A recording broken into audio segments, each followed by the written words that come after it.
This is ContactTalkRadio.com. Consciousness in action. And you are taking action into your consciousness by tuning into Contact Talk Radio. And on TuneIn.com, Ping.fm, and UpSnap Mobile. Contact Talk Radio.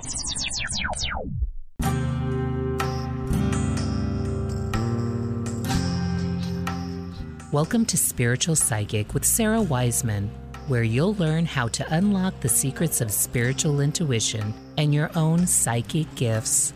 Here's Sarah.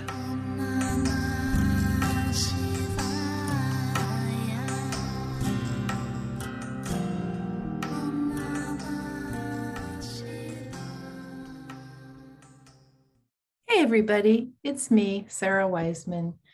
I wanted to talk to you a little bit today about how to use the gift that is your intuition, your psychic ability. Now, you may have been told that intuition is this gift that, only some of us have.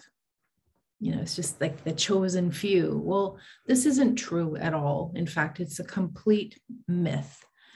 Intuition it just simply is.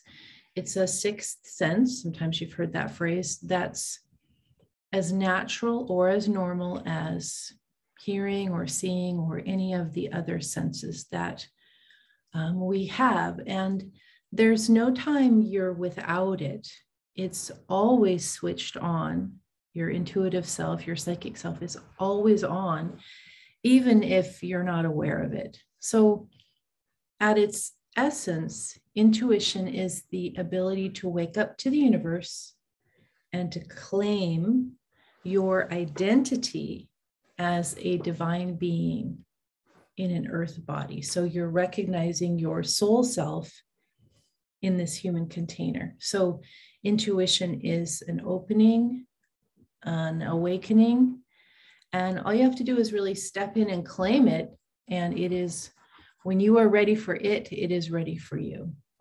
So it sounds pretty easy, right? This idea of you just wake up to it, you just claim it. So yes, and yet so many of us remain asleep for years or decades, and sometimes even our whole lives. We just resist this natural ability that's always there. We resist it. We are afraid of it. We're taught that it's wrong. We're taught that it's dangerous. And again, all of this, misbelief, lie, not true, not what you have to accept or believe about yourself. Now, this idea of waking up is a little different. Now, I would say that I was a person that had super psychic abilities from a very young age, but did not have the language or vocabulary. At the time that I grew up, we didn't have that, at least where I was living. We had religion, I guess. We had science fiction, but I never heard anything about psychic abilities where I grew up, the culture and the time and place that I grew up. I didn't have any language. So I had all this ability and I didn't know how to use it. I didn't even know what it was. And also, I spent most of my adult life sleeping.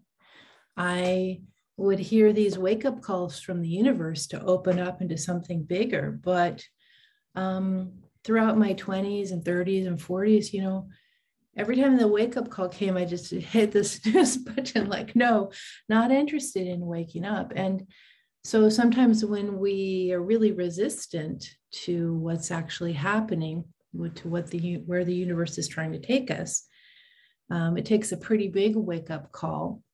And in my case, you guys have heard of my story quite a bit. There's this kind of cosmic intervention. I had a near-death experience. My dad died. I got divorced, all these things, one after another. And finally, the wake-up call is loud and clear. Universe telling me things need to change and that I needed to change. I had been asleep in my own life, and now the universe was showing me this new possibility. I did not have to walk asleep in my own life, following everything I'd been told and all the misbeliefs I'd been raised with and all the cultural assumptions and so forth. I did not need to follow that. There was a new path, and the universe was calling me to embark on the path of spiritual awakening and the path of my destiny. So today's spiritual awakening, it's not just my path, it's the path of everyone in the world. And right now, especially, we're experiencing this sensation of collectively waking up together, which has not been the easiest pathway for all of us waking up together. So if you're interested in becoming psychic, a lot of people are really attracted to, I want to be psychic. What's important to understand is what you're really interested in, what you're actually seeking. I want to be psychic. What that really means is I want to be spiritually awake. So I want to be psychic. What you're really seeking, you want to become spiritually awake. The thing is that we think that the spiritual path is one thing and the psychic path is another, but in fact, they're the same path. It's like the spiritual path, you walk on it this way, the psychic path, you walk on it this way, but it's really the same path walked from different directions. So the more you wake up, the more psychic you become. The more psychic you become, the more spiritually awake you become. Same thing from different starting points. So let's go a little deeper with this idea. When you're ready or interested in becoming psychic, a couple things. One, it's your natural state. Two, the thing to understand, the first step of that is to understand there's no separation between your divine self and your earth self. So your soul, I'm putting my hand up here. Your soul is not over your head. It's not some kind of halo. Your soul is expanded to everything. But your experience in your earth container and your experience in your soul self, within, without, is the same. There's no separation. So learning to use your intuitive skills means you're connecting to your soul self. And this is a very serious skill that it really can create a lot of very powerful change in your life. When you understand how to access divine or universal information, everything becomes different. Everything becomes lucid and clear. Maybe not easy, because with change, change is sometimes a bumpy river. But when you know how to access the information, you start to apply it to your own life, what life path you're going to follow, what partner you're supposed to be with, where you're supposed to live.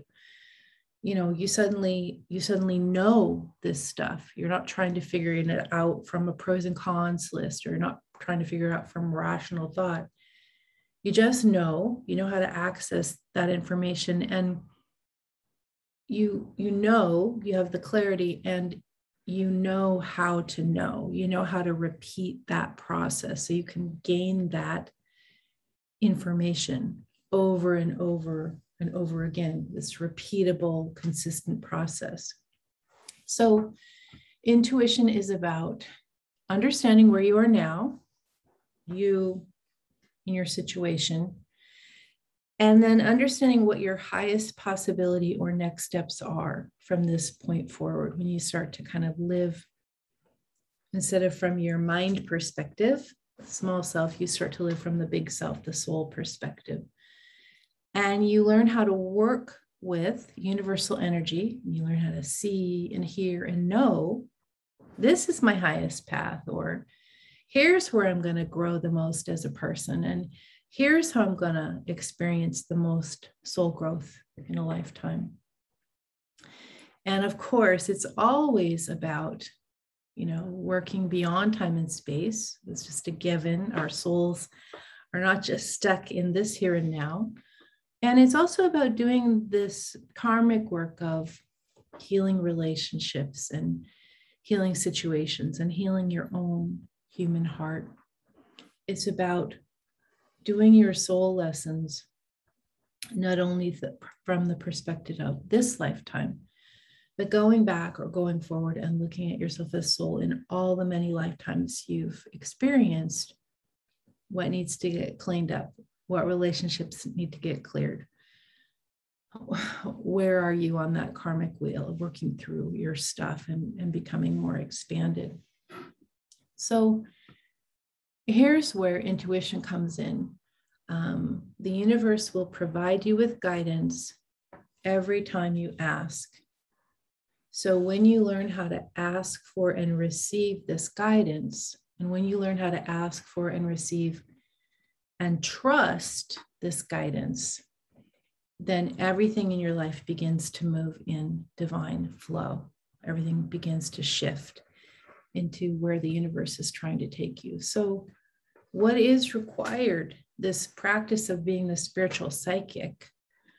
So to start out, there's all these skills and so forth. They're easy to learn, but the bigger change happens in here. You have to ask, and you have to trust. You have to trust. And so, this part about trusting is that you have to trust what you receive is real. You have to trust that it can be counted on. Now, trust isn't something that happens instantly.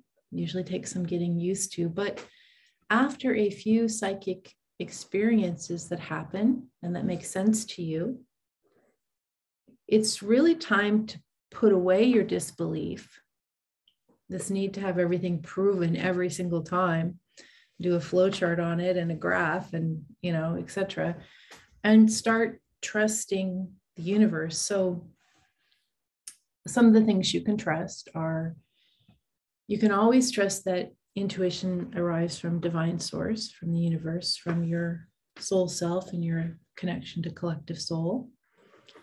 You can trust universe is going to take you to your highest possibility, to your state of greatest soul expansion. And you can trust that the information you receive this way is accurate and true.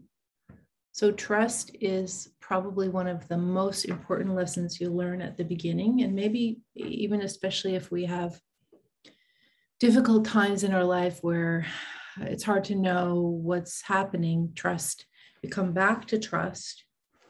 And so trust is the first thing to address. And so when I'm teaching to a group of people, maybe they're just learning, I want to work through this trust issue. So we go into some pretty easy exercises, and maybe we get some information about life's path and purpose. And I'll often, because I like to trick people's minds so that their souls can come forward more easily, I might do it as blind readings, or I might do some other ways so that, they couldn't have known the question that they were answering, so that when they do receive the answer, it's even more of that aha moment. And so, we do the exercise, people get their information, and it's the aha moment. It's very profound. And then there's the first, question break, and everybody's hands go up and everyone says, how do I know it's true? Or how do I know it's not my imagination, right? Or how do I know I'm not making things up? Or how do I know it's just not my thoughts? And so what I kind of learned, at the beginning, I used to just kind of try and talk them through this. And I realized no talking will do as much as just experiencing. So I just kind of be like, we'll get to that, suggesting people are patient. And then we'll go to the exercise and we'll go deeper, and then we'll receive more information, and I'll use some techniques that, again, make it impossible for people to know the question they were answering. And so they get the answer first and then the question. The aha moment comes again And then next time when the question break comes, nobody's asking that question. What if I made it up? They're not making it up.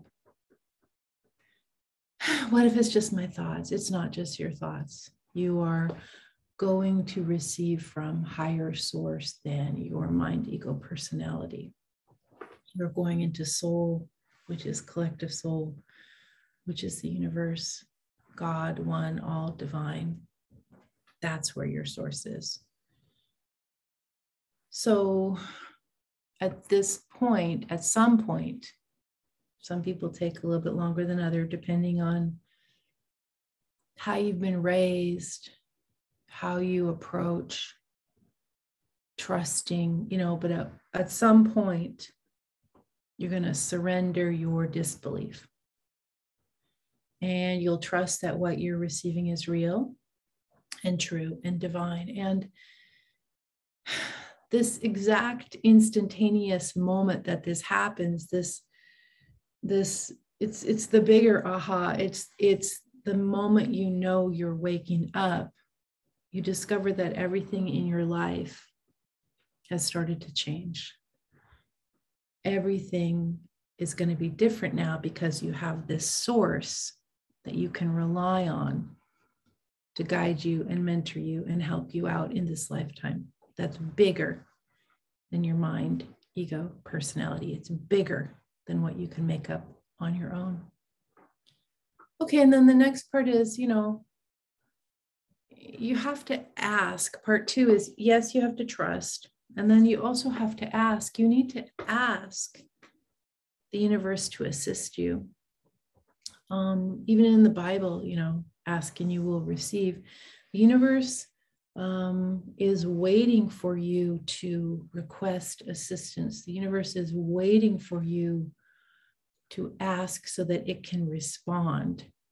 The universe is waiting for you to put your intention so that your intention can be answered. So asking means you're requesting with humility and transparency to participate in the collective consciousness that is the universe. You're showing that you're ready to set down your ego self and recognize yourself as soul and work from that place, from your divine self. You're kind of letting all the little stuff go. That's pretty easy. And then you're letting all the bigger stuff go, all the karmic hurt, all the recent hurt, all the pain and suffering, you're letting it go. And you're just asking to be part of this bigger energy. And then, from then on, you decide you're going to trust, you decide you're going to ask. And then from then on, in terms of experiencing intuition at the beginning, it doesn't really matter what your day-to-day practice is. Maybe you're a nice person. Maybe you have bad habits. Maybe you're mad at everyone. Maybe you have addictions. Maybe you don't even believe in the universe. So lucky for you, the universe doesn't really care. You can start where you are. I'd love for you to experience this process for yourself. So you'll find me at sarahwiseman.com. We have a very large library. I think we have, at this point, while you're watching this, we have 33 self-study courses that you can take in any order. Dive in, choose what, like this one looks good, take that one. We also have Study with Me. Start the process in wanting to be psychic. What you really want is to be spiritually awake. Remember, the spiritual path is this way, intuitive path is this way, same path, different points. Just dive in. Always the rewards are there when you trust and when you ask. I'm Sarah Wiseman and look forward to next time with you.